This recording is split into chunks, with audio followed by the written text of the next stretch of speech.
Одним из основных направлений воспитательной работы школы является реализация республиканской программы «Рухани Жангыру», способствующей возрождению духовных ценностей казахстанцев.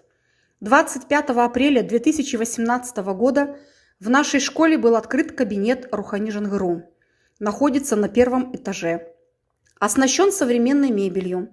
Здесь имеется стол для президиума и 4 мягких стула, персональный компьютер, 8 полукруглых столов и 20 стульев для учащихся, ковер, вешалка для одежды. На настенных стендах прописаны основные направления программы и их главные цели. Имеются книжные полки, где расположены книжные издания казахстанских авторов об истории образования государства и до современных дней, которые служат в качестве методических пособий для учителей при подготовке к урокам и внеклассным мероприятиям. Настенный логотип программы «Рухани Жангыру».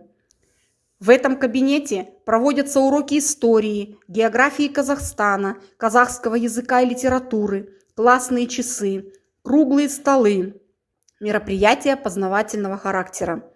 Данный кабинет является не только источником знаний об истории великих предков, но и хорошим путеводителем в будущее.